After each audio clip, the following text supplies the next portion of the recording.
Check, check, check.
Bob? Yep, I'm on. Welcome to the Wednesday, August 12th, 2020 Planning Board meeting for the town of Raymond. The Planning Board will come to order. We do have a quorum, and we'll start with roll call. I guess, Kevin, you want to start? Kevin Woodbury. Greg Foster. And my name is Robert O'Neill. This is a public proceeding, and unless the board specifically votes to go into executive session, you have the right to hear everything that is being said and to look at all the exhibits that are presented. Please notify the chair if you are unable to see or to hear. The board works from a published agenda, and we will be considering tonight's items in the following order. We have two public hearings. The first is for the high wire hydroponics, and the second is for a second extension.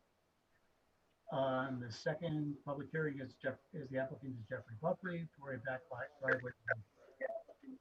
In each instance, the burden is upon the applicant to demonstrate compliance with the provisions of the applicable ordinances or state law. All persons speaking, including representatives of the applicant and members of the public, are asked to state their name, address, and affiliation with the application.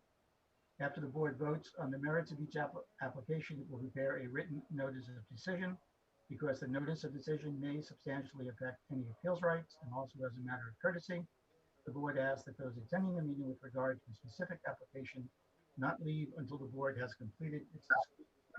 Appeals from adverse decisions must be filed with the Superior Court or as otherwise provided by law within 45 days of this board's decision. Okay.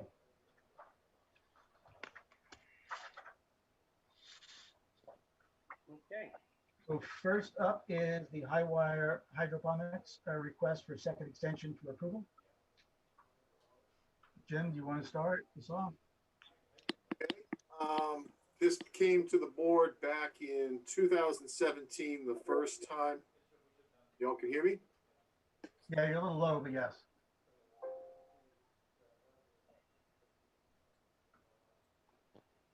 No, we can't hear you at all.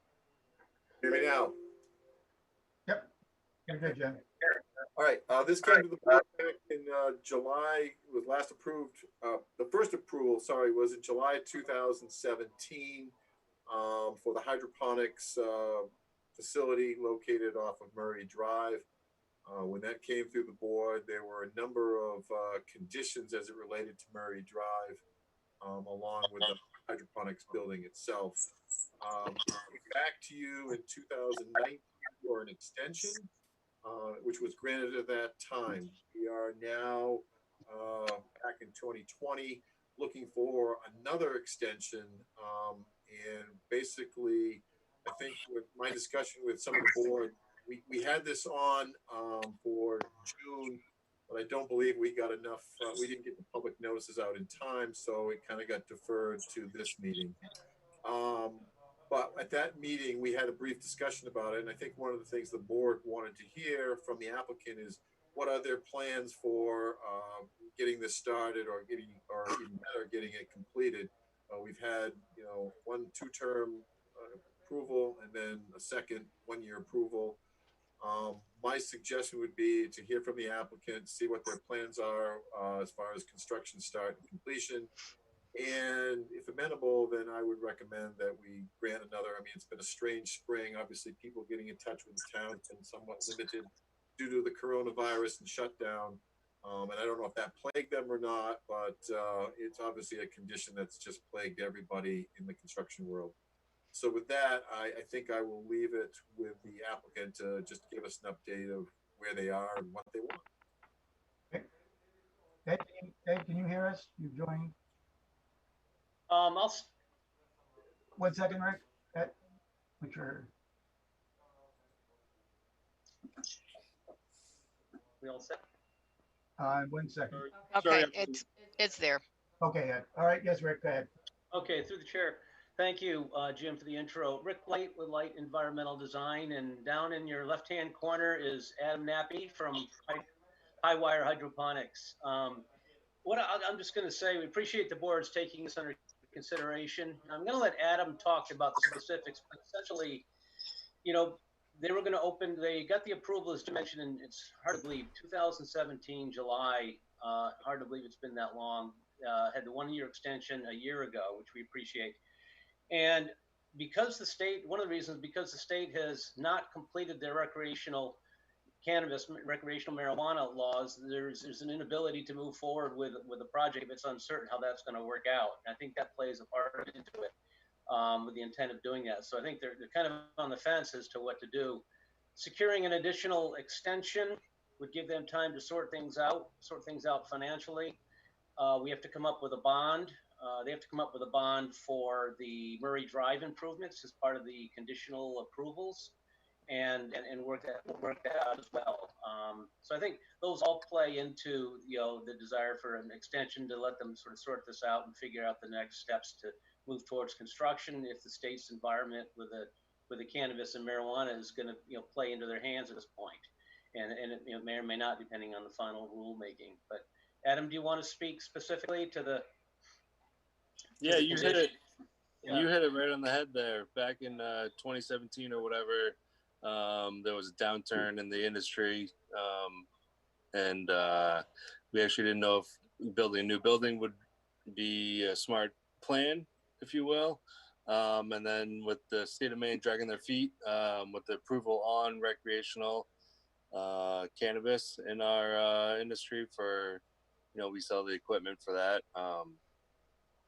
That is finally, like, seems like it's going to be underway.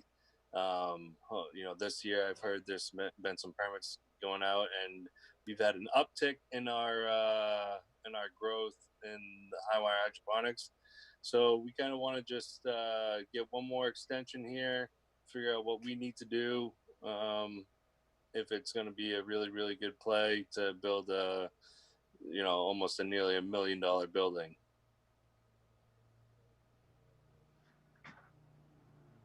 Great, thanks, Adam. Yeah. So I think that's the rationale. So we'd welcome any comments from the board. Any thoughts?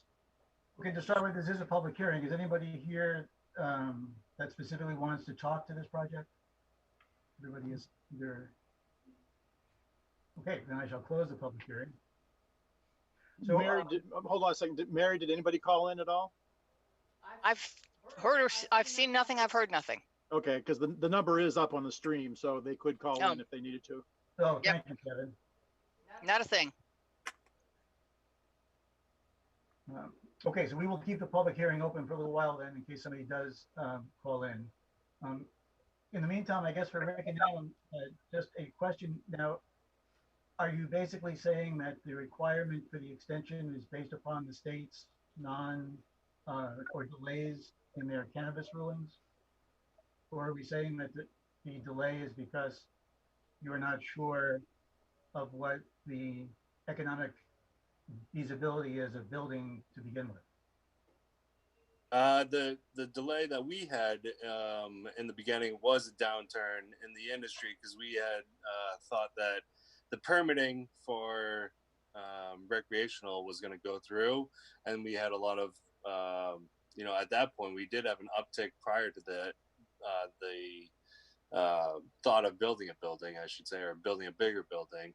our business was getting bigger. So we thought, okay, let's build a bigger business because we're going to go along with everything that's going to happen.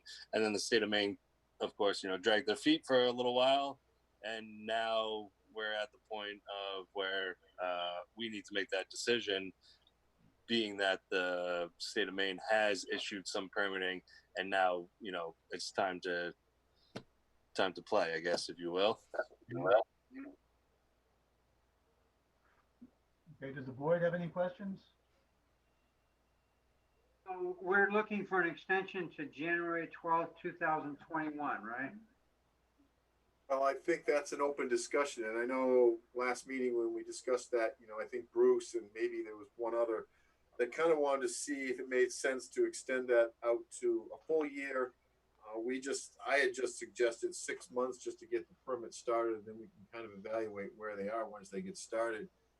Part of my concern is that their other project for the disc golf course is predicated on some of the improvements that need to be made at Highwire and Murray Drive. So I want to make sure that if we do or don't, that it kind of trickles into that other approval as well. Hmm. And while they're here, maybe we can even ask them, what are your thoughts? Where are you going with the disc golf? That we're gonna move along with, and we have some contractors coming out, gonna look at the parking lot and give us an actual quote or whatever, so we can get that bonded, and we would like to have that open by this time next year. And as far as the, I know that we had Rick Light knows more about this than I, or I can't remember probably. I know we had a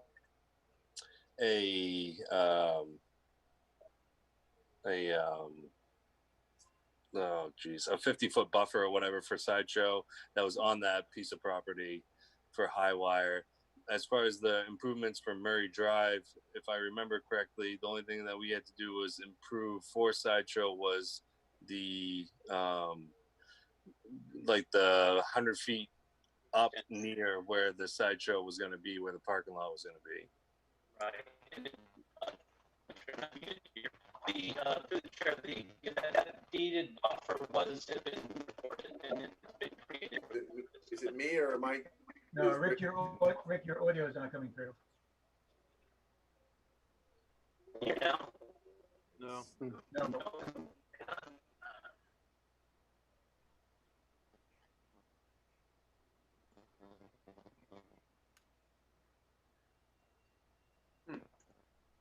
Can you hear me now? There we go. I don't know if that was okay. Can everyone hear me okay? No, you're Yeah. garbled, Rick. Still having an issue. Microphone's jarbled or something. How's that? Yeah. That was better. Okay, as it goes in and out. Apologize. Yeah, the deeded buffer has been taken care of and reported, and I think those road improvements would sort of extend from the end of Highwire, from the end of the hydroponics building up to the entrance. But yeah, there's some coordination between the two, no doubt.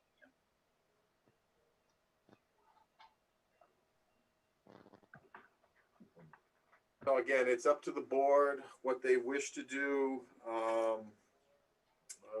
I chose 6 months just because technically under the rules of the ordinance, I think we're allowed a 1-year extension, but part of my thinking was due to the unreasonable circumstances around the pandemic and the delays that would normally cause of about 6 months. That's why I suggested the extension for 6 months. Obviously, you're the authority. You could take that out further if you would like. This is a public hearing. Obviously, the public's had a chance to chime in. So essentially, you're just approving that for another year, whatever you decide to do. Well, for Rick and Adam, do you have any thoughts on the 6-month extension? Would that work for you? Yeah, 6 months. 6 months is going to be fine, I think. Because most of your permits are predicated on the start, not Right. necessarily on the completion.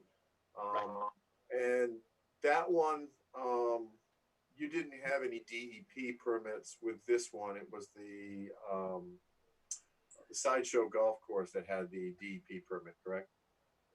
Yeah, we didn't, we had a stormwater PBR, I think, for this one here, so that needs to be extended, so I'll check on that. I believe we had a PBR on this, or yeah.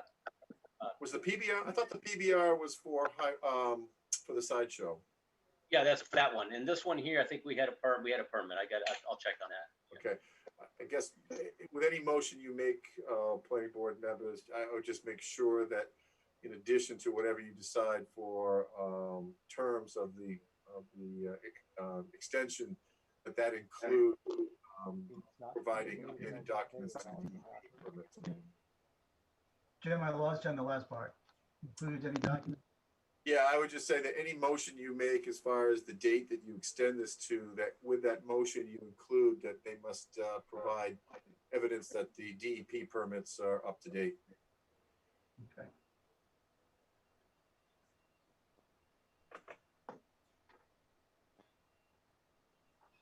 Kind of how it looks. It's nice, like the BK's up from that. Jim, I don't know if that's part of it. An ordinance question. We can extend. We can extend one time for 1 year. Do we need to specifically address a waiver to be able to extend it again?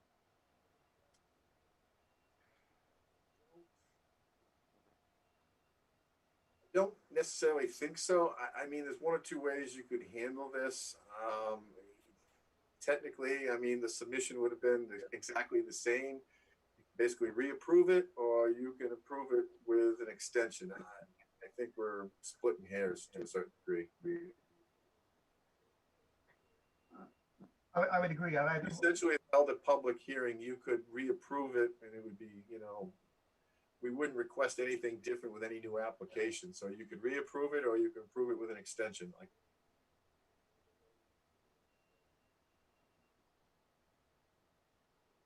what does the board have any thoughts?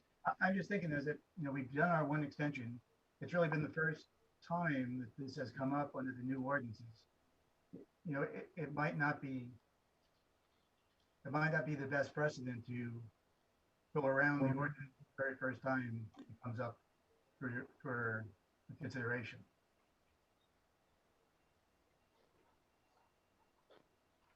Does the board have any thoughts on that? I'm not saying we need to turn it down. I'm just saying that we may want to take Jim's other suggestion and go with a reapproval.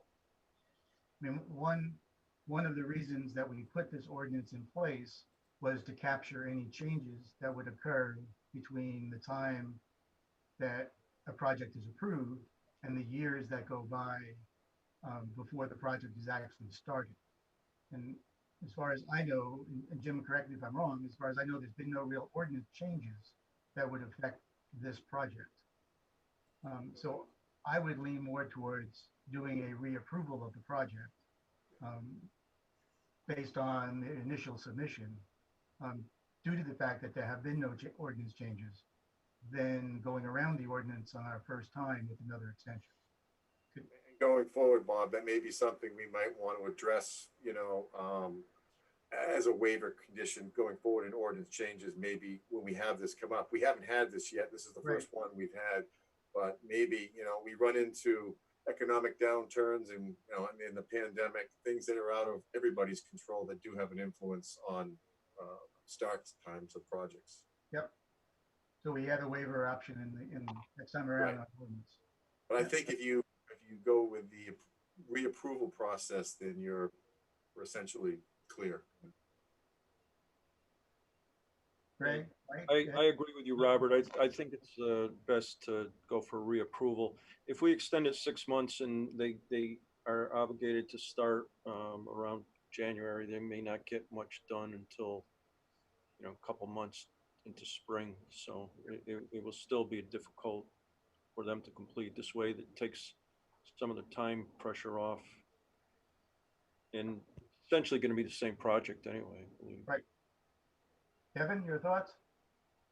I agree. I think the reapproval is a good way to go. Mike? Yeah, I agree. I think that reapproval would be relatively easy and quick, I would think. And I think I agree with you, Bob, that going against an ordinance, that's a slippery slope. I don't think we want to go there. Greg? Yeah, I agree with that. So you hear do we me? have to direct them to reapply and go through that process now? No, I don't think so. I think we can use I that. don't think so. I Meeting. mean, there's nothing different in the application. It's been the same review. It's the same material. Nothing has changed. Like I said, it's logistics, and I understand where the board's coming from. Approval, just a statute, procedure that you have to follow. But we just have to make sure the DEP remains current, right? DEP units. Yes, yes. Greg, are you still with us? Yes, do you hear me? Yeah, I think your video is frozen. Yeah. Or your I- video. Yeah, I'm with the reapproval. Okay. I'm getting feed. I don't have a good connection here or something. I'm missing a lot of stuff, unfortunately, but that's okay. Yeah, your video is frozen. I know. So- That's how I look now, Bob. You want me to type anything in here for you? No. I can send messages, written messages, if I need to. Well, no, I'm in agreement with the other board members anyway. All right, unless you have some comment about what we're doing. No, that's probably the best for them as well, I think. Just understand that with a reapproval now, that actually gives them 2 years. So just so we're all clear. Exactly. That's one reason that I think it's a better way to go.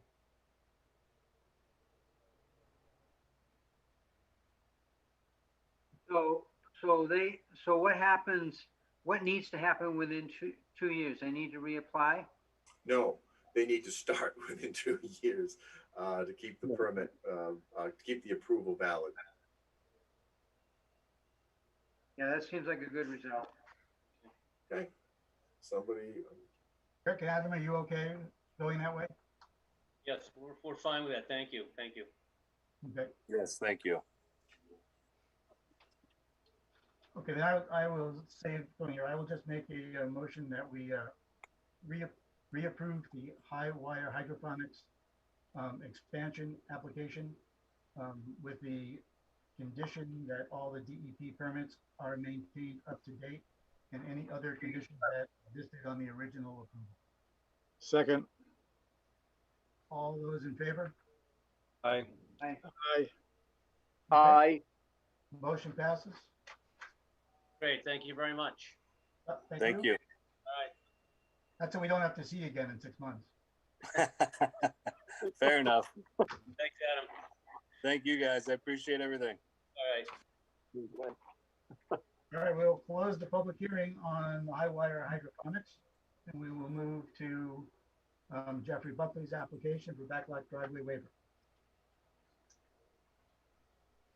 So my first question before we get going, and Jim, if you could kind of address this you did address it in your memo, but if you could maybe elaborate on it. In reading through this, I don't see this as a backlot driveway application to begin with. we've gone back and forth, and I know Fred's going to have some argument or some rebuttal probably to my email, to my memo. But in looking at it with Scott previously, we were really struggling with how this could meet the backlot driveway. If you look at the actual, all the regulations and all the requirements that I gave you, there's a few that we just really struggle with. And I understand that this right-of-way pre-existed, but under the definition of a backlot driveway, the back lot really is only supposed to be crossing the front lot, and in this case, it crosses two lots to get to the back lot. I have some concerns about that. We haven't asked, we could ask for a legal opinion on that. And then obviously you've got multiple curb cuts, if you want to call them that, all in close proximity to where this backlot driveway would be. We do have some safety concerns about that, with the congestion being so tight with all these different driveways and the confusion that it may lead down the road, literally. So, and then I even got to ask, how did the Miller lot which is lot 59. How that originally got its actual road frontage is a little bit confusing to me, but they're a permit, they're living there, you know, it's kind of after the fact. So there's a bunch of little things here that really complicate it.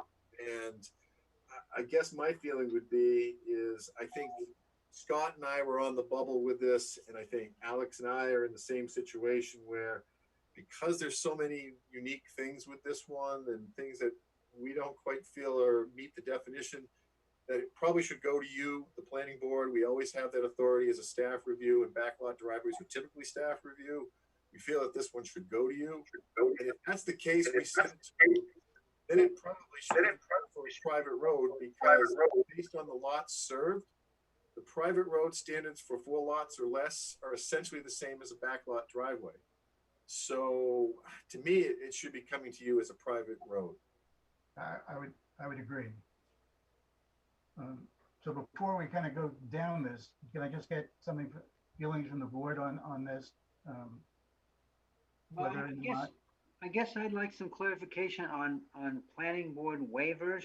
I mean, I wasn't aware, I'm confused about when we can't do waivers. I mean, to me, that sounds almost like asking for a variance, and it sounds like it almost ought to be going before appeals board. So can someone clarify that issue for me? Sure. If you've got your book handy and you turn to page 35, section C, Article 8, section C, there are 5 conditions for a waiver. And it explicitly under that too, Mike, under that Article 8 for waivers, it allows the changes in sections Article 9, section C, D, J, L. T is actually the section that pertains to back lots. Yes. Thanks. Okay. So when you make when someone makes a request for a waiver, they technically, the board has to make a determination that the 5 points here under waiver criteria have been met or addressed. Okay, and in reading the write-up that I think you did, Jim, that Yes. It sounds like we can grant a waiver if the new road is more than 100 feet away, which it isn't, and also that such relocation is prohibited by site conditions or the orientation of buildings. I don't see that either. So to me, it doesn't, the waiver situation doesn't apply in this situation, although granted, I can see where they would certainly want it and they got a paved driveway. They want to continue using that. They got to change their address. I get all that, but I'm not sure we can really do it based on this language. Rick, I'll get to you, Rick. I don't want to supersede you. Yep. And also, just to let you know, maybe we have the cart in front of the horse or vice versa. I don't know, but technically, I don't think they've applied for the backlot design yet. I think they're waiting to see, they need this waiver to kind of move forward with the backlot provisions. If it's a private road, you just have a little bit different discussions, different application. Right. Okay, Rick, I'm sorry, I didn't want to get too far in. If I could through the chair, I think there's some confusion, and I'm gonna use the share screen and I'm gonna try and walk the board through, and no disparity to Jim, but there's some misconstrued facts in the puzzle here. And I want to kind of maybe strip this down to the bare bones and build it back up again, and I think that might be helpful. And I'm going to go through and see how many documents I can get up at one time, but I'm going to go to share screen. But just a couple things, as Jim mentioned, there are 2 articles that apply to the backlot provisions. Oops, I'm sorry, that's my paper. Article 9T, which is backlots and backlot driveways. And the second area where you find the discussion of backlot driveways is in the street ordinance, sections 4.8 and 5.5, and also definitions. So let me pull up a graphic so while I'm talking, it'll help to pull this together. Screen sharing, hang on. Is there a way, it says host has disabled participant screen sharing. Is there a way I can? She has to enable you to share. Okay. Somebody give me an idea how to do that. Oops. Somebody can guide me on how to do that? Hit the right button, Mary. I think it's at the bottom on your menu. I think it'll be at the bottom on your It's menu. it's either the bottom or the top of the menu. Or you go to the top and maybe hit one of those, the button that. Well, I have an invite and I have ellipses.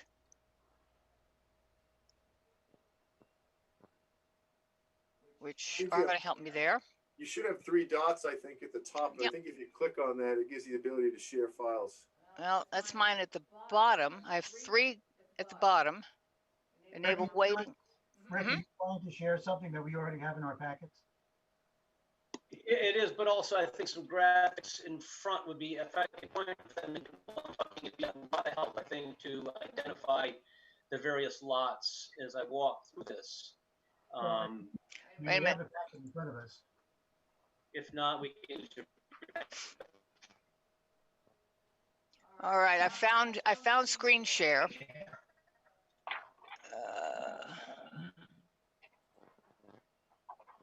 Oh, you don't want that. I have a whiteboard.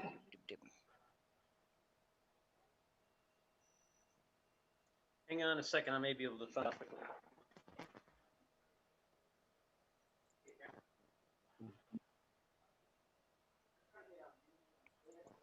Old school here.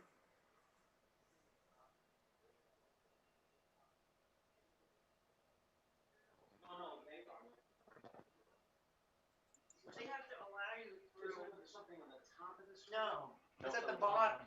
All right, so. At the bottom of the screen. I have found share screen participants. And one participant can share at a time. Oh, you want to Share screen. My wife shares, she's a teacher, so uses this every day. the host table. Yeah, Who's the dog. Mary's the host. Okay. You Let's have to see. enable sharing. Who can share? We've gone to all participants. Only she can do it. That's what we're trying to do. You can't see it. Oh, we've got it. Okay, I have selected that all who can share? I've selected There you all go. participants. We got it. Okay, Everybody see this map? I'll see if I. there we go. Okay. So.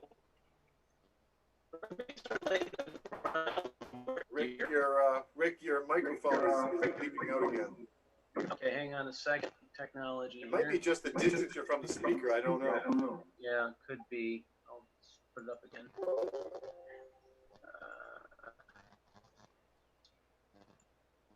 Hear me now? Yeah, it's kind of broken. Yeah, it's jarbled. Let's see if I can.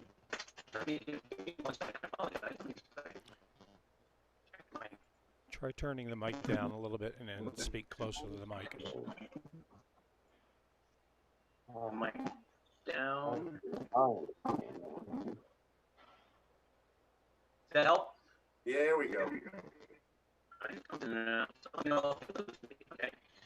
So the first thing is that the backlot provision is very, very clear. It says there's a front lot, which is this reddish brown lot. That's the called the Griffith lot, a legally conforming lot that had a 50-foot right-of-way with a driveway created over it, apparently to serve Miller, which was this lot here in the back, a 7-acre lot.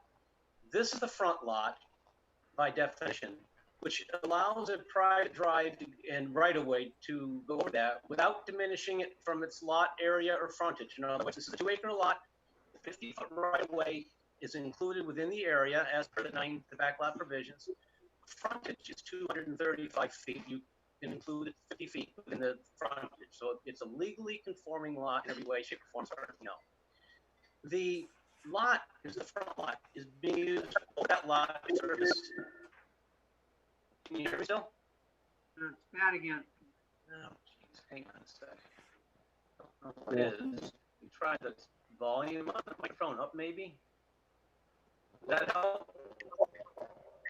Or make it worse? Is that any better? You're a little better, but you're still pretty garbled. Not sure what's going on with the microphone. It's better now. Yeah, that was good. The Buckley lot is this lot, and the confusion is this finger here, the little triangular finger, so to speak, this is part of the Buckley lot. So this right away over the front lot is servicing the Buckley lot. At this point, you're on the Buckley lot, not the Miller lot. You're on the Buckley lot all the way through here. This front lot is servicing two lots, the Miller lot and the Buckley lot. Okay.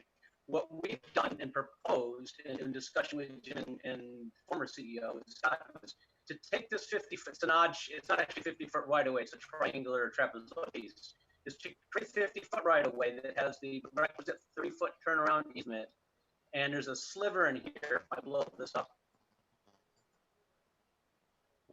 It's kind of weird, but there's an area along here which creates the necessary frontage for this lot. It's a little funky, but it works. The frontage for the mill lot would be this area along here, which well exceeds the frontage requirements. So the first question is, it's not serving 3 lots. It's a front lot being passed over to service only 2, and no more than 2 back lots. So that meets the definition very clearly. There are adjacent lots here that don't have, they have little gravel drives which will be cut off, but they don't use them. There's an old tote road here that they don't use. It's an old town road, I think, from way back when. They don't have rights to this right of way, to our knowledge. They don't use it. So that's item number 1. And then the second piece is that I agree, we're not sure how the back, as Jim mentioned, how the back lot was created. If it's using this as legal frontage or was approved by the board, we don't know how that was done. If these provisions still exist at the time, that's a fair question. But at this point in time, this plan would in any way, shape, or form create discrepancies in the miller's ability to have legal frontage. So the waiver request is a provision it's really onerous. It's 9.T5, which says that if your driveway, and I'm going to go to a different graphic, if your driveway to the front lot, right here, is less than 100 feet to your back lot driveway, which is right here, then you have to have this lot connect to the driveway. Now, if this was being proposed as a new project, if this was cut out of woods or whole cloth, that'd be a no-brainer.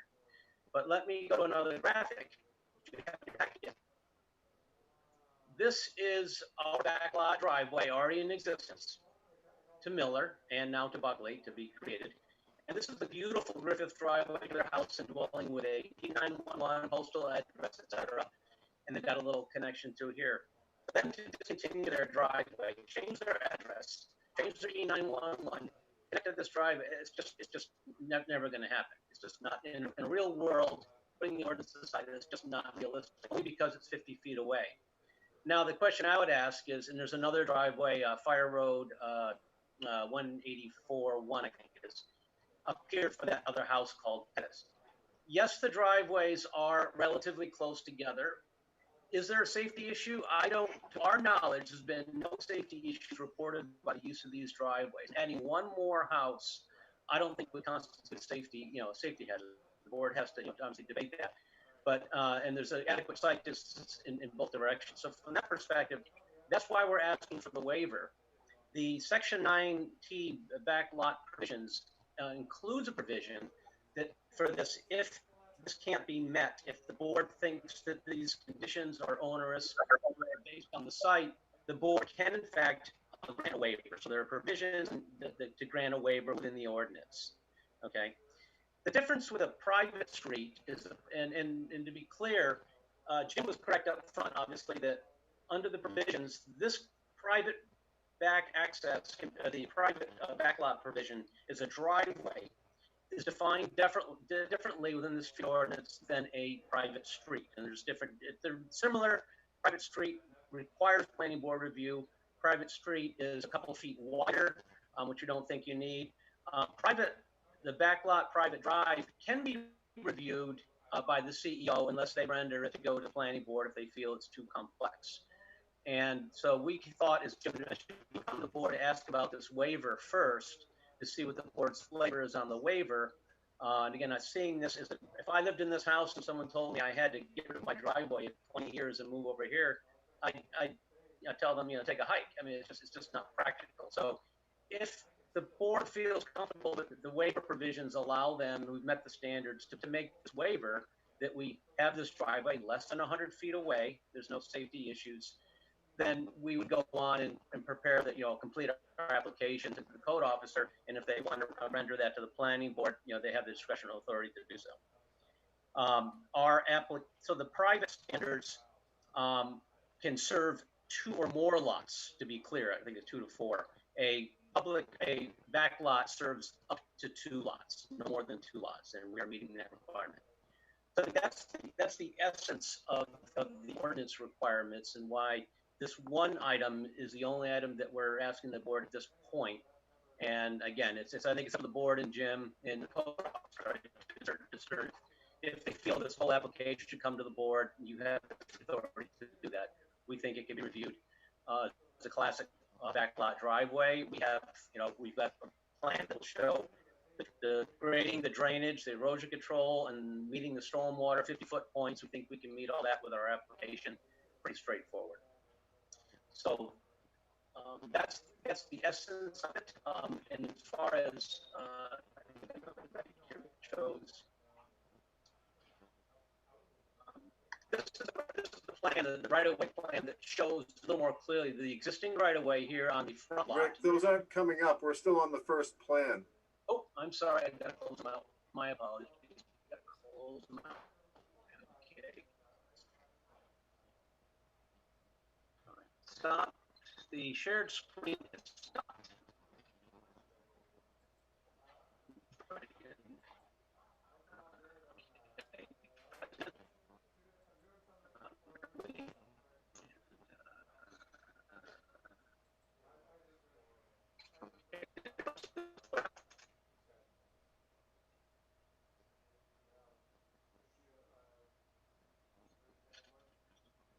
Okay.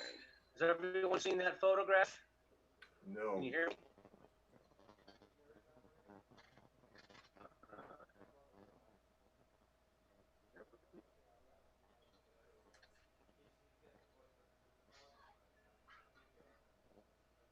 Everybody hear me again? Yep, we can hear you. Hear you. Did everyone see the photograph? No, we didn't see that photograph. We just saw the plan, the first plan. Oh, I'm sorry. Can everyone see the photograph now? We have a photograph in the back. Is that the one you're talking about? Yeah, this photograph was in your packet. Yeah, so you've seen that anyway. Okay. Right. So let me show you another plan that shows clearly. This is the survey plan that we're completed. Again, showing this piece of the back lot. Yeah, Rick, your audio's acting up again. It's really difficult to understand.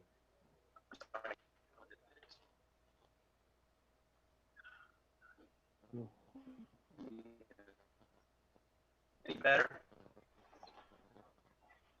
Not yet, not yet. Not yet. Mary, if Rick has a photo up, you need to print it again.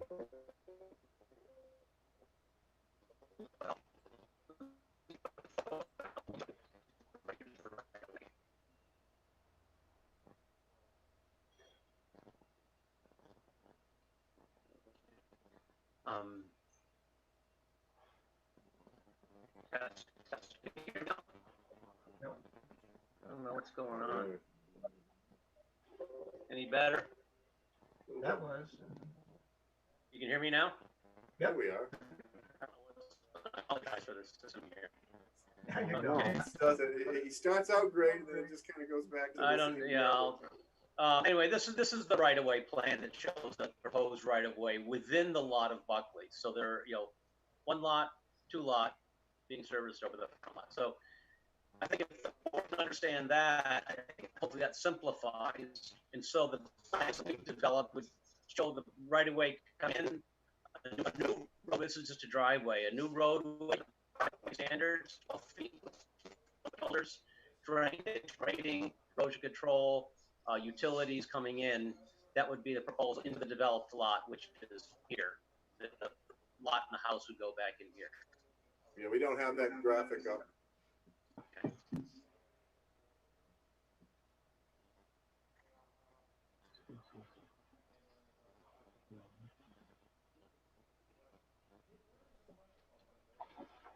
There you go. See that? There we go.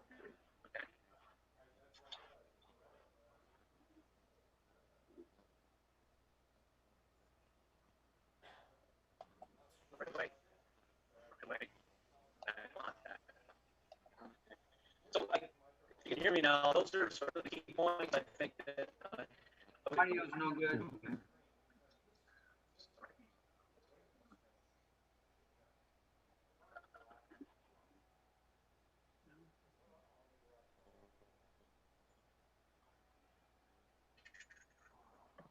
Any luck with the audio? Yeah, the audio. Any luck now? Yep. Okay. We lost our plan. Video. Let me jump out of shared screen and, Oh, the audio is much better. okay. So those are the points that I wanted to make to the board to simplify the big picture here. Rick, is there any way to put that last one back up with the survey of showing the right of way and Sure. the survey plan you had?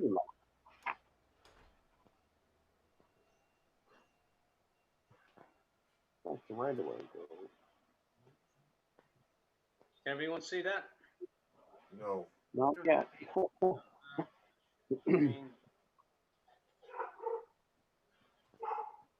You see that now?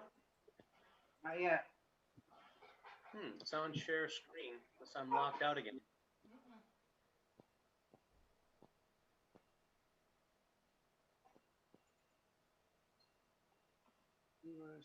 There it is. Yeah. Okay. So one of my concerns when I look at that is we've got, if you look at that, you got 3 driveways, Griffith, this backlot driveway, and then the Pettis driveway, all in really close approximation. Yes. No argument there, but my point would be these are pre-existing conditions. There hasn't been any, to our knowledge, any safety issues. And what we're doing is adding one residential house to the existing driveway, which has been in use. And we would argue, given the fact that it's an existing condition, there haven't been any safety issues to our knowledge, and we can maybe verify that with the public safety. And it would be really onerous for these folks to change their entire house, which I just they would never go for it. That this really it simplifies it down to simply an additional lot on that driveway, and we'd be improving this whole, to the town standard, improving this section of the driveway. This is already 12 feet. I understand now more, I guess, with this drawing than I did maybe the other drawing as far as the land with the right of way will be Buckley's, not Miller's. That does make a little bit of difference. I guess board members, the one thing I'm concerned about is, is the proximation of all these curb cuts and entrances so close to each other. I'll leave it to you guys to discuss, but my concern is, are we setting up some kind of precedent going forward with this? And if we do approve it, how do we cover our, what's from any future expansion down the line? Yeah, for just for clarity for the board's sake, and Rick, thanks, I understand it better myself as well now. But for clarity for the board's sake, in all my years on the board, the one issue that always comes up with backlot development is the driveway and the request to not combine the driveways. And to the best of my recollection, there has only been one time that the board has decided that it was not feasible to do that. And that we've always come down on the point to go with the ordinance to say that they were combined. Now, the little bit of difference I'll say in this case is that the backlot driveway has already basically been constructed and put in place, but it has not been put in place in accordance with our present ordinance, and it may have, and most likely was well before our present ordinance. So the question, I guess one of the questions would be, do we want to grandfather this in because it's already in place? Do we want to hold by the current ordinance, which we normally do when we review projects that have come back towards us, when we update those projects to our current ordinance? We would then require that the backlot driveway and the existing driveway be combined.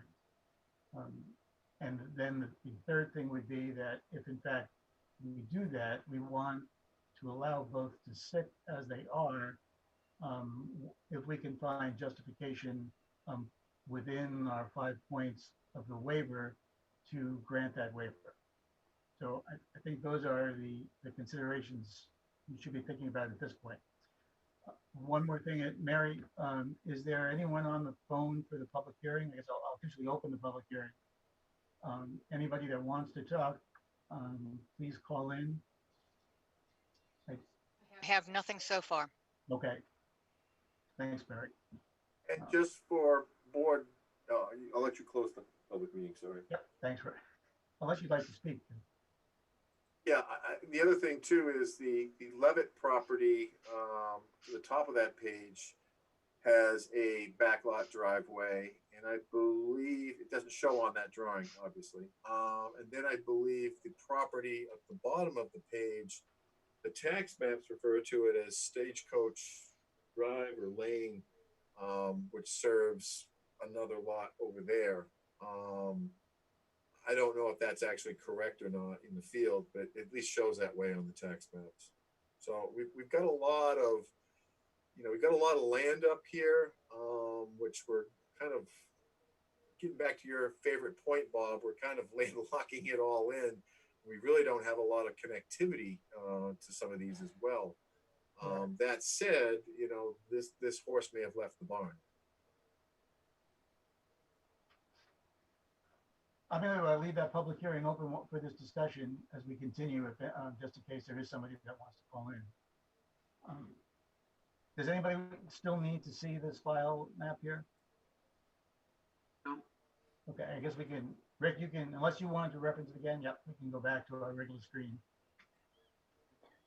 Right. I appreciate the explanations. It's been helpful to understand that there's sufficient road frontage for those two back lots. And also, I certainly get all the concerns and all the problems it would cause the house out in front, but I just can't get past the language. And I think as a planning board member, we need to follow what the language says. And I don't see that certainly the 100-foot issue, it's not, that doesn't work because the driveway's out 100 feet apart. And I'm not seeing site conditions or building orientations that prevent. As a matter of fact, it looks like there's a sort of a pathway that could be done. So in spite of the costs and all this stuff, that's not really part of what we should be considering according to this specific ordinance. So that's where I'm at. Can I just ask, Mike, where are you finding the information about building conditions and all that? Because I'm looking at the 5 criteria waivers. Are you looking at the backlot provisions or are you looking at the waiver provisions? 95. Section 5. Article 9T. I'm not hearing you. Section 5 and T. On page 63 is what Mike's referring to.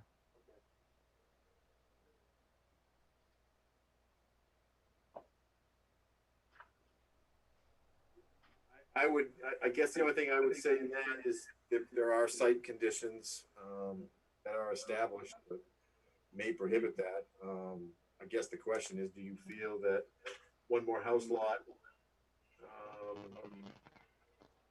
I don't know. I think this is where Alex and I and Scott were all having the same conundrum that you're having right now. Kevin, you have any thoughts? I'm just trying to follow along, and it seems like it's a voting district issue here. I've never seen anything quite like that. This is my first time to encounter this situation, and it seems like it's just been cut up to try to fit into the legal definitions.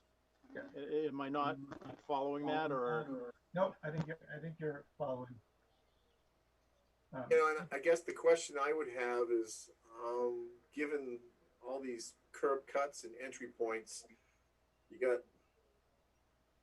get this right, Rick, there's basically 3 driveways, 3 lots right now. Is that correct? Correct. Three, without the Buckley lot, there are 3 lots. 3 lots being utilized. Right. And Three we don't driveways, know, and I think one of the things that we're not, at least I'm pretty sure of, is that somehow the Miller lot never really came in for a back lot permit. Right. So that one is kind of a little bit of a mystery. And I mean, it probably could be rectified with this. The difference I'm trying to get at is if we go to a private road or back lot, I think we're still going to have the same issue on Raymond Hill Road. Right. I think if I could, I think you'd probably come under the guise of the planning board review if you felt there was a safety issue. And I don't disagree that it's not desirable to have, you know, these driveways. We all know that separation of entrances, minimization of curb cuts is prevalent, you know, in terms of safety. But existing condition right now, driveways. If this application were here, you'd have 3 driveways forever for 10 years. All we're adding is 1 driveway to that, so a lot to that. So the traffic issue doesn't really change in our perspective at you know, an average of 10 trips a day. I understand in an ordinance and saying, how can I wrap my head around section 9T5? And you know, unless the board determines that such relocation is prohibited by site conditions, which it's not prohibited, the orientation of existing buildings. Well, one argument would be, someone spent all this money to develop their home over the years and lived there, have an address, and to turn their driveway sideways. Again, they already have a connection, an informal connection, so what argument would be is they can use that driveway, and they can, the applicant can make sure they have the right to use the driveway. The question is, do they have to use the driveway, have to change their driveway? So also the board is sitting on this.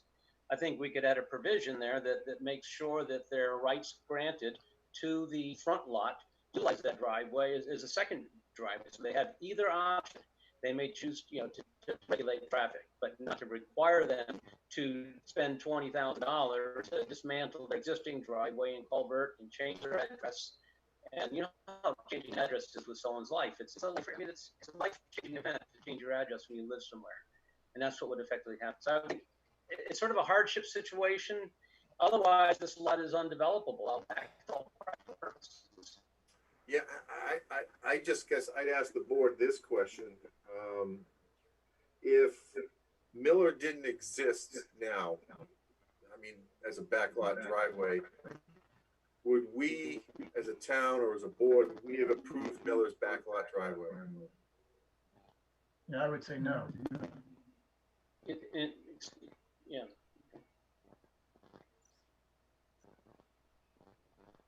So that those lots, you're talking 35, 40 acres with no means of access.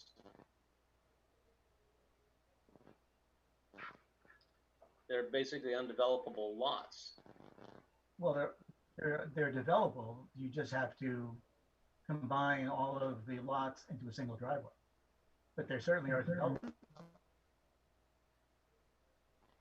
I mean, I can't imagine a situation where this has come up where especially if there's a house already on the front lot with a driveway. I mean, it's a common problem. And so in a particular fact pattern, the ordinance can almost fly in the face of common sense or or unreasonable expense, but yet, if that's what the ordinance says, I think we have to follow it. And I think the issue then becomes, we'll change the ordinance. But as the ordinance sits, I think we have to follow it. Rick, do you know this condition of One of those goals of the ordinance stagecoaches? was written was to reduce curb cuts, and that's why that specific language about the sharing the driveway is there. And to you, Rick, we can't have two access points for a single lot. I mean, so we can only have one access point. Okay, yeah. I mean, the only other, Sorry, go ahead, Jim. I'm just wondering, I mean, I hear Rick's concern, and it's one of mine too, is that, and I think some board members have faced this personally, changing addresses is obviously no one's favorite topic. I'm just wondering if Griffith were to access off of this driveway and shut down the other driveway by whatever means, can they keep their current address on Raymond Hill? And from my experience in assessing, I think that depends on the incrementing that the town is doing. But there is some flexibility there, so that's certainly a possibility. I mean, I think there's more flexibility there because it's not really town ordinance driven. It's more of a judgment call, at least in some cases. I mean, I sort of thought the same thing. If they could keep their address, that would be a big help. Greg, are you still with us?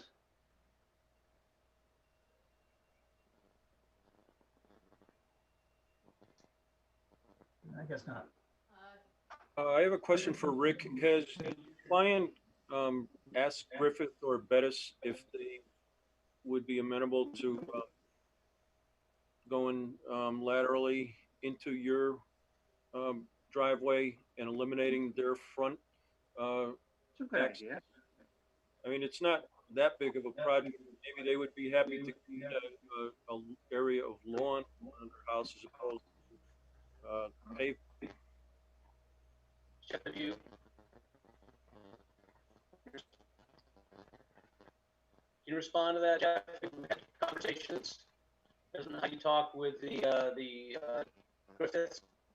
I've been them. I don't see anyone their tarred driveway down the dirt road. I just don't see where.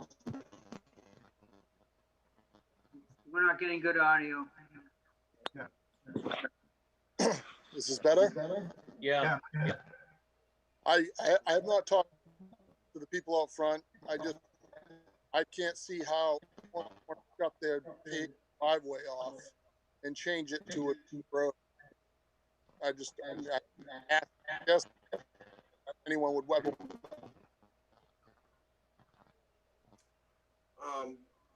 Back to Rick real quick. Rick, do you know what the status is of Stagecoach, which seems to provide, it must provide plumber access?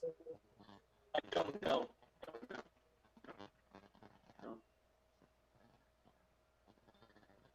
No, Jim, I think that road goes down to Crescent, to the houses along Crescent. The tax assessor's map must be incorrect. I'll throw this out. I'm not sure what Jeff thinks. If, let's just say, if the board is in this position, if we were, You're not getting much. You're gone again, Rick.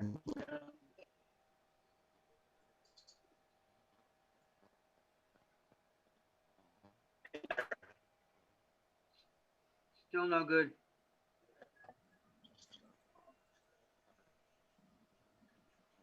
hang on. Gotta say, this is really frustrating. We can't hear anything. I know. Yeah, better? Better again or no? Yeah, that's good. It'll briefly put the sentence in and then it breaks all up again. Go. If you can hear me, I guess the option of timing in.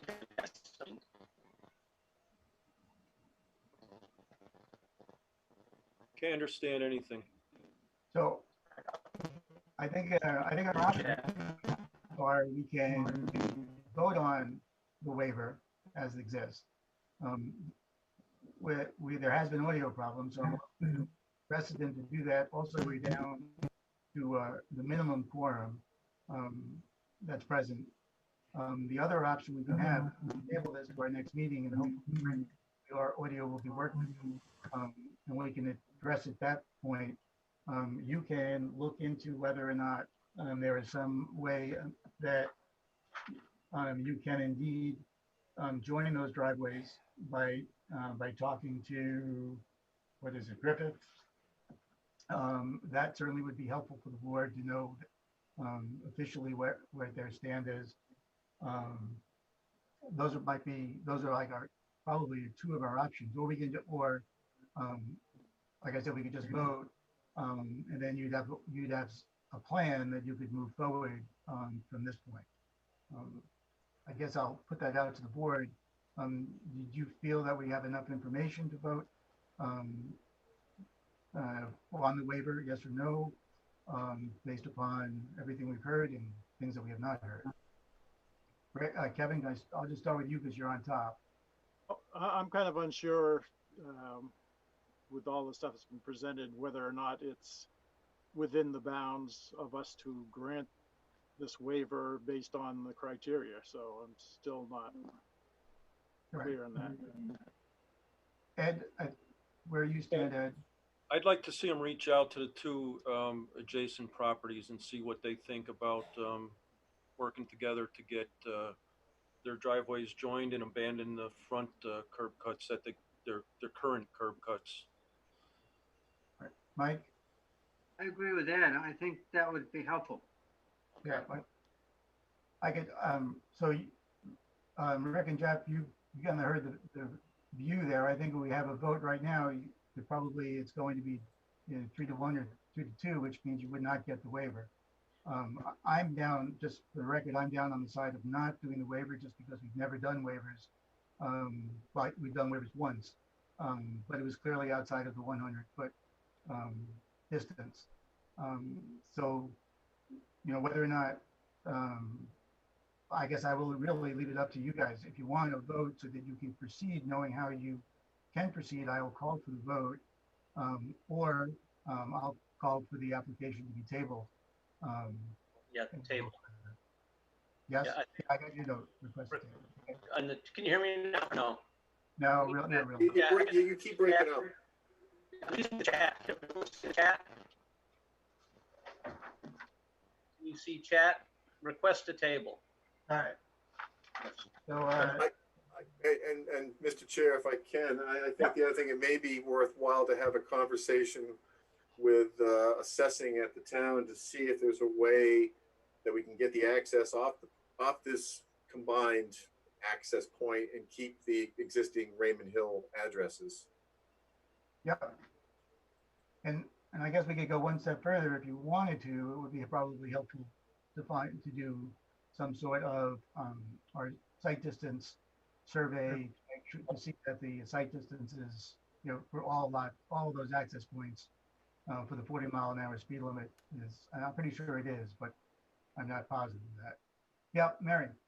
Greg has messaged that he is here, but he has no audio, and he doesn't know why. Okay. So is there anything else, any other concerns that we would like to see some items addressed? I think once we get to the location and whether we combine or not, there'll be some design criteria that we'll want to take a look at. And just one I want to point out to them, I did have a conversation with Wayne from Fire Inspections, and one concern we have that we just need to make sure is that the fire truck can make that turn on that sharp right going in there. We just need to make sure the turning radius works for that. Rick, just for staff, I think that this is, whichever way we go, I think the planning board should be the reviewing authority for this. So I kind of will pull it out of staff's hands and take it to the planning board as we go forward. we appreciate that because I think we were struggling, making that determination and having it come back on us. And there's a lot of things here that I don't want to say precedent, but they could start some trends. Mhm. Okay. So I move that we table Jeffrey Buckley's application for a backlot driveway waiver onto the following board meeting. Is there a second? I guess I have to have a Second. voice. I need a voice, yes or nay. Kevin, Yes, second. Ed, Yes. Mike, Yes. and I go yes. And Greg, if you're out there, Greg says he favors the motion. okay. So the motion passes 5-0. Thank you. Thank you. You're welcome, Greg. Rick, before you go, I just have one small comment. There's reference to Raymond Hill Road and North Raymond Road on your My mistake. application. They're My mistake. up a little bit. Do we have any other business, Jim? I don't believe we do at this time. I think the only thing is that if Mary hasn't reached out to you, we want to try to get the findings of fact and the private road improvement plan for Whitney Way for Botka signed. If you haven't been in the town, please stop by and try to sign those documents so we can proceed. Oh, there's Mary. The one person who hasn't is not on the call. Okay. Kyle Bancroft is the only one who's not signed. So we have 6 of the 7. So I think we can proceed with it. Oh, yeah. Yeah, if we have 6 of the 7, we can proceed. That's a majority. So I'll contact them tomorrow. Perfect. Thank Thanks, you. Mary. The only thing I have is, Bob, we're getting into that time of year again. I know it just seems like we just passed the last ordinance changes, but we'll be heading into September next meeting. I guess I just requested if board members or any staff members have anything they want to look at in 2021, we probably should start preparing our lists. Makes sense. Hard to do it this way, but It is, and I'm hopeful that maybe our next meeting we can, find a way that we can meet in a room at least. Even if we do the Zoom, we can at least all meet in a room, socially distanced. we haven't had That's better. issues that have come up though that have presented problems during our project reviews that I can think of. I think it's just been, like this. It's just been a little disjointed and difficult to communicate. But I don't think I know the high wire extension was one that we kind of had a little bit of issue with delay, but I don't think we've had anything else. Mary, I don't think there's anything else even on the radar screen at this point, is there? Alex or Mary? Not to my knowledge. So I guess one of the things, Jim, is what you mentioned is we probably should start on is we'll update to that, to our ordinance that allows us for a waiver due to certain circumstances to extend projects. Yeah, and I think talking with Wayne too, there's some things that they want to look at on the private way sector as well. Some ideas. All right. Anybody else have anything? Is there a motion? Motion to adjourn. Is there a second? Second. Second. All Thank those you, in everyone. favor? Thanks, guys. Thanks. See you on the computer next month.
Other discussion?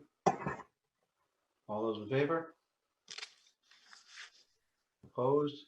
None? Motion is carried. Referendum Article 15, question M, to see if the town will vote to raise and appropriate $698,000 for the CIP, of which $215,000 is Public Works Equipment Reserve, $260,000 is Public Works Paving and Road Reserve, $35,000 Municipal Facilities Improvement, $68,000 is Technology, there's $75,000 Fire Department Equipment Facilities, $35,000 Playground Improvements, and $10,000 for Land Improvements. Ralph, I think the 10,000 for the cemetery improvements, is that being carried into this year? It's in that figure right now. Is that's not needed? Okay. Is I that prefer needed? to yeah, we could use it. It's not that's absolutely, but the improvements on Raymond Hill have been completed. Do you have a second cemetery in mind, Nathan? We've got another half of the one on Raymond Hill that hasn't been touched. Okay.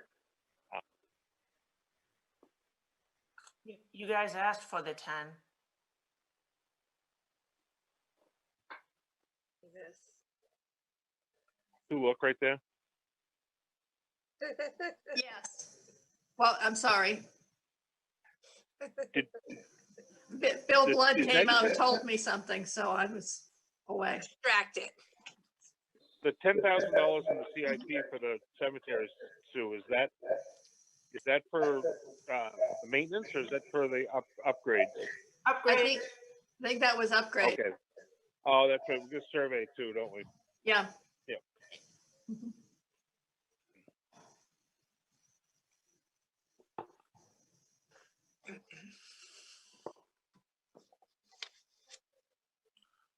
All right, so we doing a motion on this one? Motion to recommend? There's a second. I'll second. Discussion?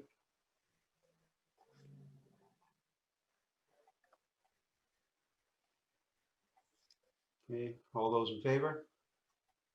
Opposed? None? Motion's carried.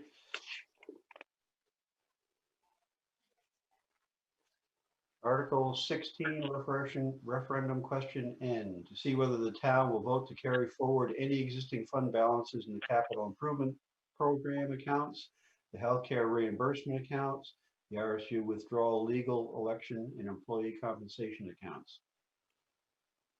Move to recommend. Second. Discussion? All those in favor? Teresa? Yep, sorry. Motion is carried. Article 17, to see if the town will vote to raise and appropriate $784,426 for the county tax. Motion to recommend. approve. Little bit, motion to recommend, little bit. Yeah, really. To approve. Okay, all those want to vote in the affirmative? All those opposed? Motion is carried. Article 18, referendum question P, to see if the town will vote to raise and appropriate $76,500 for Raymond Village Library and provider agencies, of which $66,000 is Raymond Village Library, $2,000 provider agencies, and $8,500 for regional transport. Motion to recommend the amount in 69,000. I'm changing the amount. Oh. Okay, the motion is been made at 69,000. Is there a second on that motion? No, it looks like a polar bear. Well, we can wait till you're done. Nathan, zip it. Oh. Is there a second on the $69,000 motion? It's 66,000 for village library, 2,000 for provider agencies, and 1,000 for the regional transport. I'll second it just for the fact of talking about it. Okay. Why do you feel they should only get 1,000 instead of 8,500. I don't even think they should get 1,000, to be honest. I think they should get zip, but I'm gonna put that 1,000 in there and be nice. Because for the last, how many years have we been asking them to come talk to us? They don't. How many years have we been saying that there's an issue, you know, and they don't come? So until they come and they call, and I have reached out and said, hey, I saw them outside after a meeting. I said, we'd love to talk to you, and they won't come talk to us. So I don't think they deserve more than that. And they know it's an issue because we've told them umpteen times. And they have actually said they would come and talk to us, and then they never do. The issues that, part of the issues that we have is that their fee structure does not seem proper. They're charging the same amount from Bridgeton to Portland as they do from Westbrook to Portland. And, but they don't want to put themselves out to establish a proper fee structure and things like that. We've had questions with them on ridership, things like that, and we get vague answers. We get things in generality. So we're not getting good feedback from them as to what service they're actually providing for us. And We so keep saying also that every year, next year, we're not going to do it. We're not going to do it. Usually I'm the one saying no. So I'm going to say 1,000 this year, but I don't think they should get any more than that. And that's just to cover the riders that go on there now. But there's not a lot of riders. Joe Bruno questions this every year. That fee schedule is the same from Wyndham to Portland and Raymond to Portland as Bridgeton is to Portland. So I don't think they deserve, honestly, the 1,000, but I'll give them the 1,000. Just to be clear, Teresa, I've said no on this for the last 5 years, and I'm saying no. That's how long it's been an issue. Yeah. So if you guys, someone else wants to not second me on this thing or vote it down, I'm fine to go with another $1,000 down. I just figured. It's been seconded. It was moved and seconded at 69,000. So that's what's under discussion right now. So again, it's 66,000 for the library, it's 2,000 for the provider, and 1,000 for transportation. Okay, I'm going to go on record to say I have a difficulty with 66 for the library. And the reason for that is they continue to sandbag money for some building project that they're working on.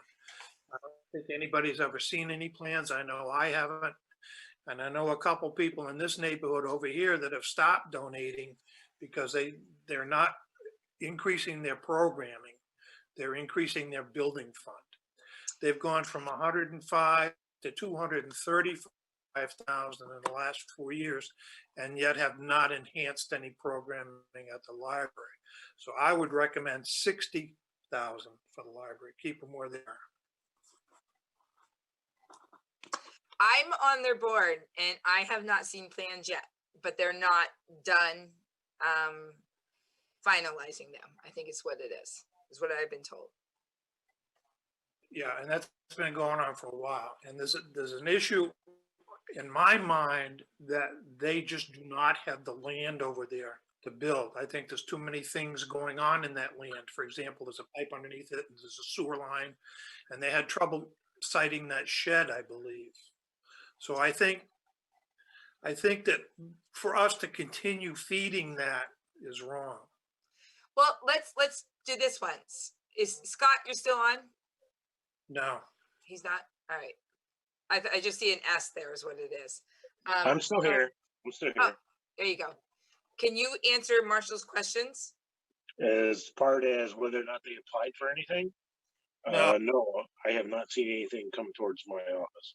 Okay, the question is, and I'm not sure you want to be in a position to answer this now, but the question is, do they have enough land at the library-owned land, to build a building when you consider setbacks and sewer lines and pipelines? Do they have enough land?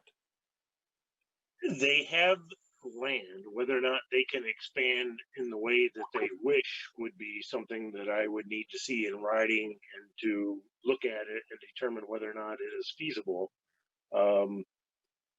They have more land available to them and going back towards Main Street rather than laterally. They have to go back. They do not own that land. Yeah, I mean, it's very limited. They can't, and there is, granted, yes, there is a very small lot. Again, I'd like to see, I haven't seen any plans to determine whether or not they could be able to expand in that area or not. Whether, if they're right now, they're more than what is allowed or not legal, non-conforming structure, they could stay within that, but they couldn't increase toward any more to make it more non-conforming, which they may, like I said, I don't know. Right now, I don't have a lot in front of me. They may be able to expand back. I don't know. No, they can't. But the, If they don't, they would have to come in front of the zoning board of appeals to allow for a setback on the side setback, which they would have to do it falls with the hardship clause. Are they okay to have a diminished return to what they have now? By granting this, are they giving them anything that normally they would be okay to have now? In other words, like, do they really need this addition? Does it qualify for a setback reduction?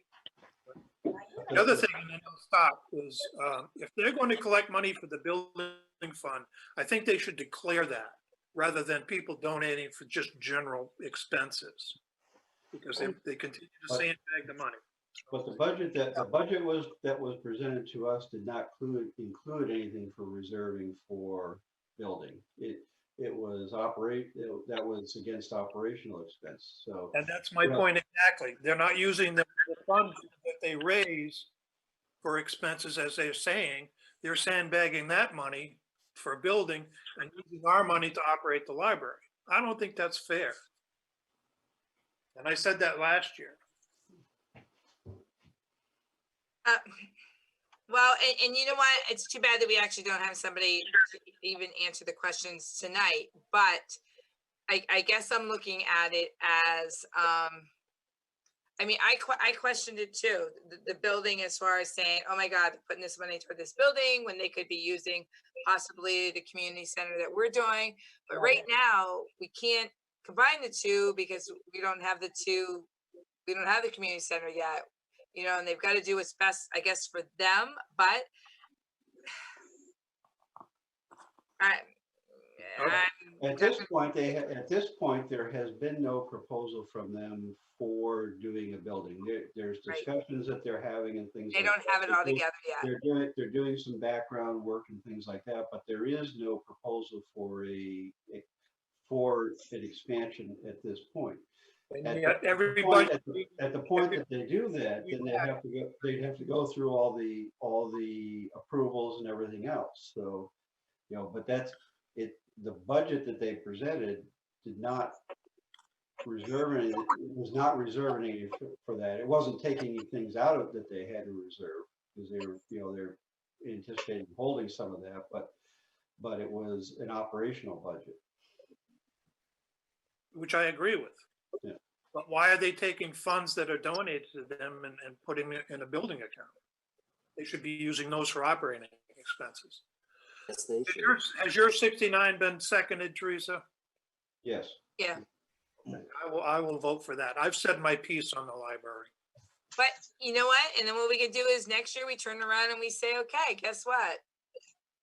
Hopefully we see these plans soon, but I know no, they're not ready to be shown yet. I know Sheila has some. They're being tweaked, I guess. So yeah. So the motion that is on the floor right now, we just lost Sam's video. Oh, there he is. The motion that's on the floor right now is to move that article at 69,000, of which 66,000 is the library, 2,000 provider agencies, 1,000 regional transport. Yes. All those in favor? Opposed? None. Motion is carried. Article 19, referendum question Q. To see if the town will vote to raise and appropriate a total to see if the town will vote to appropriate the total sum of $1,607,960 from estimated non-property tax revenues to reduce the property tax commitment together with all categories of funds of which may be available from the federal government and in any other sources. Motion to recommend Article 19. Second. Discussion?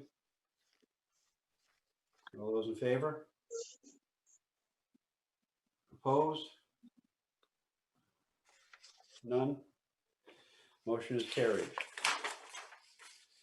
Article 20, referendum item Q, to see if the town will vote to accept certain state funds as provided by the Maine State Legislature during the fiscal year beginning July 1, 2020, and any other funds provided by any other entity included but not limited to municipal revenue sharing, local road assistance, emergency management assistance, snowmobile registration money, homestead exemption, tree growth reimbursement, general assistance reimbursement, veterans exemption reimbursement, business equipment tax exemption, better reimbursement, state grants or other funds. Motion to recommend Article 20. Second. Discussion? All those in favor? Carried. Article 21, referendum question S, to see if the town will vote to authorize the issuance of notes in anticipation of tax collections, TANs, in the amount up to $6 million and payments of associated debt service for the purpose of funding possible tax collection shortfalls, which such dates, maturities, denominations, interest rates, redemption provisions, and other details as the select board has determined. Motion to recommend. Is there a second? Second. Discussion. I mean, this would only be implemented if tax revenues were to fall off so that we could not meet the obligations to get us through until property tax commitment, the property tax payments came in. At this point, our property, from what I understand, our property tax collections have been fairly close to where they should be. They're actually running above last year, but of course, all things relative, the budgets are larger. But I think we're in very good shape, and it's been, a long time. I'm not sure that we borrowed tax notes since I've been here. So the town, I don't ever want to say it won't happen, but I think it's unlikely. I mean, it's the purpose of that being in there is in the event that were required, then the select board could authorize it for whatever term we needed to have it. But the intent would be, and the hope would be, it would never have to be exercised. Correct. The $6 million, is that, what time period does that cover, Kathy? 30 days, 90 days, 6 years, 1 year? You could do it up until the day before your year ended. You can't do it for more than a year. Okay, that's not my question. My question is what? How many months does that pay for? Right. Oh, that would be 6 months because we have 2 tax payments of 6 months each. I mean, you could do the equivalent of probably 80% of your estimated commitment, but I just figured about 6 months worth would be what we'd need. That's fine. That's fine. Thank you. Other questions? No. All those in favor? Opposed? None? Motion is carried. Article 22, referendum question T, to see if the town will vote to authorize the use of town employees and/or town-owned equipment or independent contractors hired by the town for maintenance on private roads in special and certain circumstances wherein the public's interest. Motion to recommend Article 22. Okay. Discussion? All those in favor? Opposed? None? Motion is carried. Article 23, referendum question U, to see if the town will vote to appropriate the monies received from the state for snowmobile registrations not to exceed $2,000 to the Raymond Rattler Snowmobile Club for maintenance of their network of snowmobile trails on condition that those trails be open in the snow season to the public for outdoor recreational purposes at no charge, and to authorize the municipal officers to enter into an agreement with the club under such terms and conditions as municipal officers may deem advisable for that purpose. Motion to recommend a different number. Do we want to go with the number as No, to you can't. what it I'll is? put it this way, you can't because you'd be out of balance. You've already approved the 2,000 elsewhere. This is authorizing the movement of that money from that reimbursement to the account to be able to disperse to them. Okay, 2,000. I think we agreed last year to cap it at 2,000 anyway. Their money, but I'm gonna keep us in sync. 2,000. Second. Discussion? All those in favor? Opposed? None? Motion is carried. Article 24, referendum question Q. Shall section, okay, these now we're into the things that we discussed in the public hearing on the zoning changes and things like that. So Article 24, referendum question Q. Shall section 16, administration of the Raymond Shoreland zoning provisions, section Q, appeals, 2 variance appeals, F2 as adopted May 21, 1994 and amended through June 4, 2019 be further amended by adding the underlying text in addendum 2. Motion to recommend Article 24. Second. Discussion? All those in favor? Opposed? None? Motion is carried. Article 25, referendum question W. Shall Article 13A and 13B, the Raymond Land Use Ordinance, Article 13, open space subdivisions, as adopted May 21, 1994, and amended through June 4, 2019, be further amended by adding the underscored language and removing the language and strike out text as in addendum 3. Motion to recommend Article 25. Second. Discussion? All those in favor? Opposed? None? Motion is carried. Article 26, referendum question Q. Section 4, application procedure. Section 5, street design standards. So the Raymond Street Ordinance is adopted May 18, 2002 and amended through June 4, 2013. Be further amended by adding the underscored language and removing the language and strike out text as in addendum 4. Motion to recommend Articles 26 and it's question X. Second. You said Q. Discussion? Nope. All those in favor? Opposed? None? Motion carried. Article 27, referendum question Y. Shall Article 1J of the Town of Raymond subdivision ordinance as adopted May 21, 1994 and amended through June 4, 2019 be further amended by adding the underscored language and removing the language and strike out as shown in addendum 5. Motion to recommend Article 27. Second. All those in favor? Opposed? None? Motion is carried. Article 28, referendum question Z. Shall Article 4, A, C, and D of the Raymond Land Use Ordinance is adopted May 21, 1994 and amended through June 4, 2019 be further amended by adding the underscored language and moving the language and strike out text as in addendum 6. Motion to recommend Article 28. Second. All those in favor? Opposed? None? Motion is carried.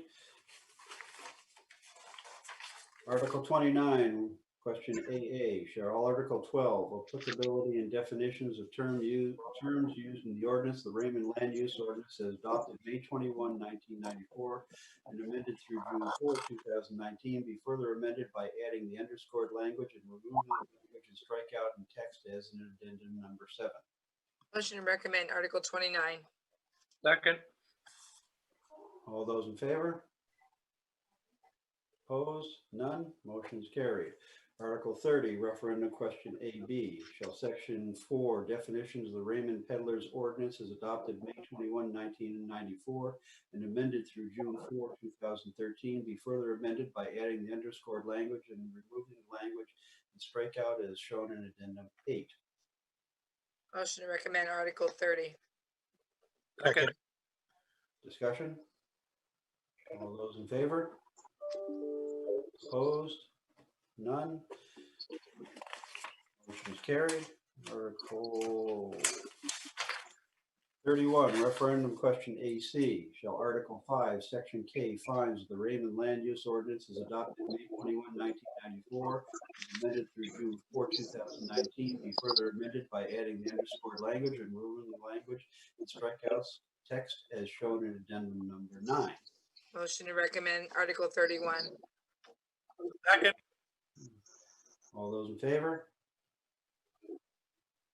Opposed? None. Motion is carried. Article 32, referendum question AD. Shall Article 6, Board of Appeals, Section C, Appeals Procedure of the Raymond Land Use Ordinance is adopted May 21, 1994, and amended through June 4, 2019, be further amended by adding the underscored language and removing the language and strikeouts as shown in addendum 10. Motion to recommend Article 32. Second. All those in favor? Opposed? None. Motion is carried. Article 33, referendum question AE.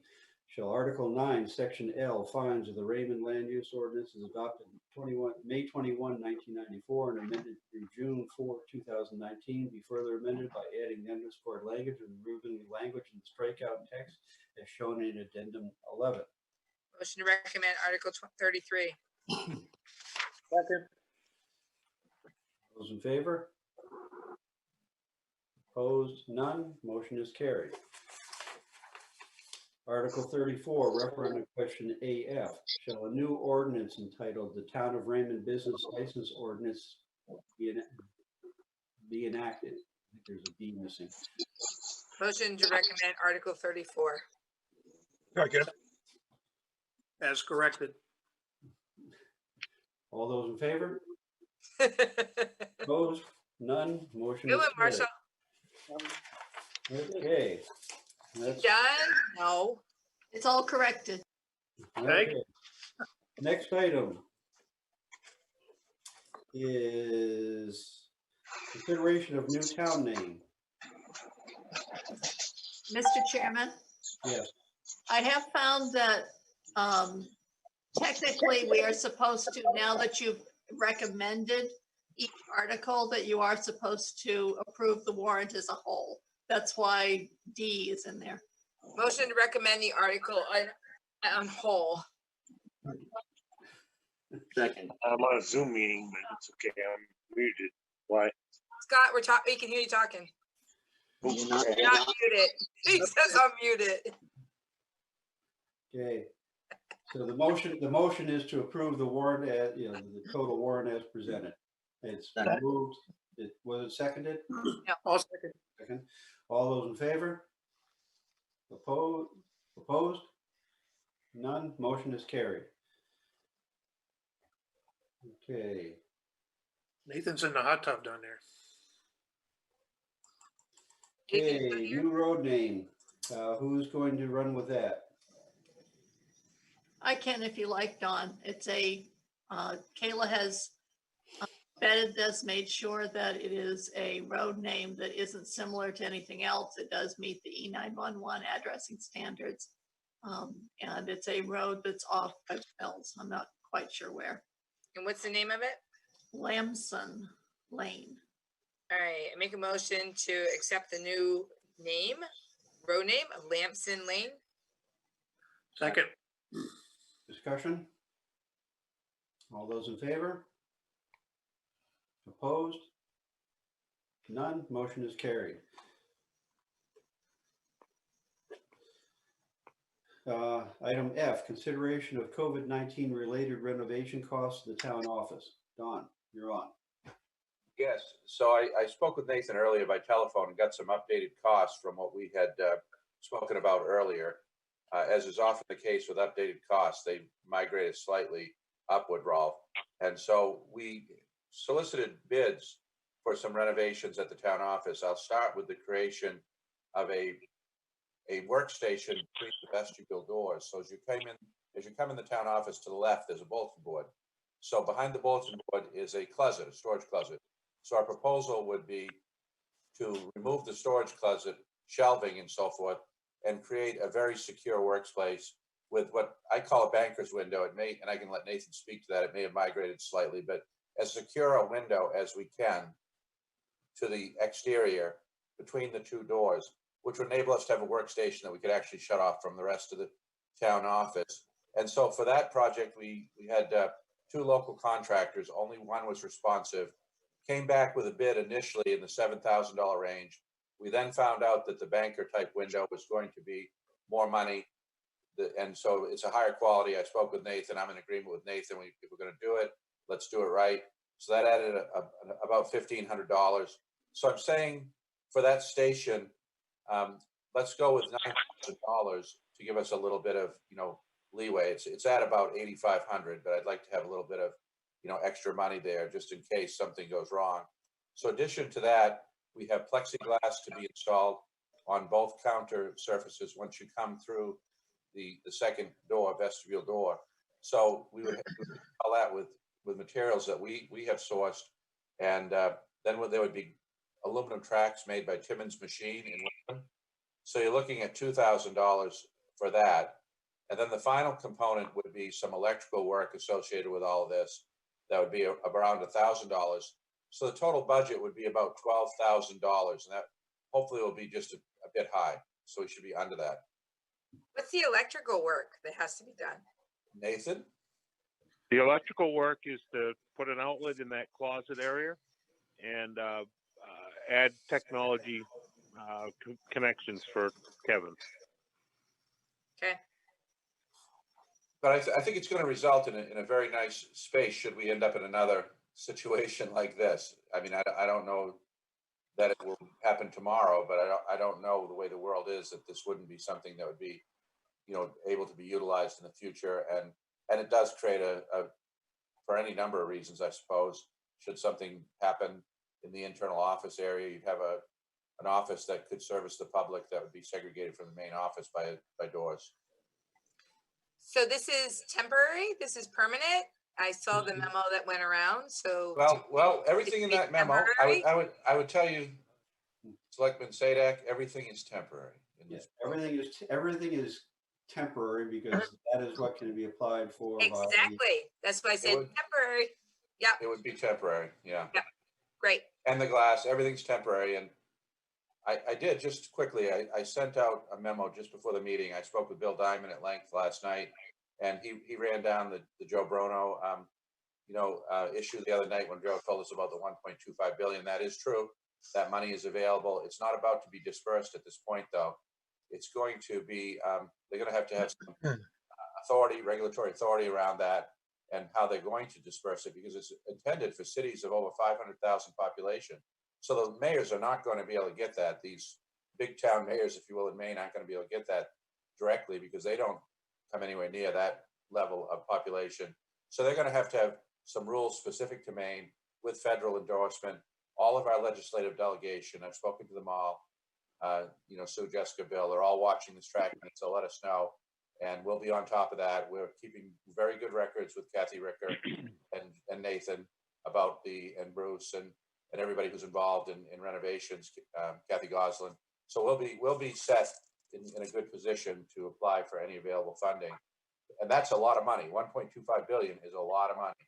So I would be hopeful that we would be able to realize reimbursement for, these expenses. So there's two components in the motion that is going to be made. And what I would suggest is the motion to be made would be to authorize the temporary renovations of the town office not to exceed $12,000 for the COVID-19 remediation, with the funds being allocated out of the Selectmen's $70,000 emergency funds. Yes. Yes, so moved on that motion that you just so eloquently put out there. So second on your eloquent motion. Well, I want to second that. That was such a good one. You can third it. Further discussion.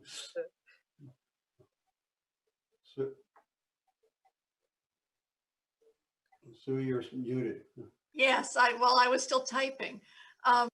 I just want to make sure I captured the motion correctly. The eloquent motion. Yeah, the eloquent motion, that's true. Motion to authorize the temporary renovations of the town office not to exceed $12,000 for COVID-19 mitigation to be taken from the select board's contingency fund, and I can't do it all in one breath. That is correct. Okay, and may I ask who made said motion and who seconded it? Teresa made the motion, Marshall seconded it. Thank you. I was busy typing. Well, if I would have made it even better, he would have corrected it anyway. So I just went with this. Okay, so it's been moved and seconded. All those in favor? Opposed? None. Motion is carried. Next item would be appointment of warden for the July 14th state primary and referendum election. Sue, are you running with that? Yes. Yes, please. I would like to nominate Suzanne Carr to be my warden. This is going to be a joint election with a state election and a municipal election. So I need a warden for the state, and we'll probably be nominating the same person for moderator on election day. So motion to put Sue Carr in there. As the appointment of warden and the moderator. All you can appoint is the warden right now. Okay, warden. Second on the warden. All those in favor? Opposed? None. Motion is carried. Consideration of annual staff appointments. And Rolf had indicated that you folks may not meet in June, so I asked that we bring forward the year-end appointments now, out the way. Before we do that, do we need to move a moderator, Sue? No, because the moderator is always elected from the floor. So Right. if you'd like to do that, you can come on election day and make it. No. I meant we move Sue Carr as warden. Correct. You need to move the moderator there. No, Okay, thank you. she'll be voted from the floor. All right. Okay, so you've got the, yes, you've got the, that's page 108, page, Nathan, I think Nathan needs you.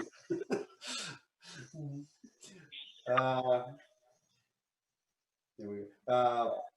Appointment of municipal officers and municipal staff. So you've got the list that's there. You've got animal control officer Jessica Jackson, code enforcement officer Scott Dorbeck, constable Nathan White, emergency management director is Bruce Tupper, fire chief Bruce Tupper, forest warden Bruce Tupper, general assistance administrator Jenny Silverblade, harbor master Don Willard, health officer Kathy Goslin, road commissioner Nathan White, tax collector Suzanne Carr, town clerk Sue Look, treasurer Kathy Ricker, weights and measure inspector Gregory Joy.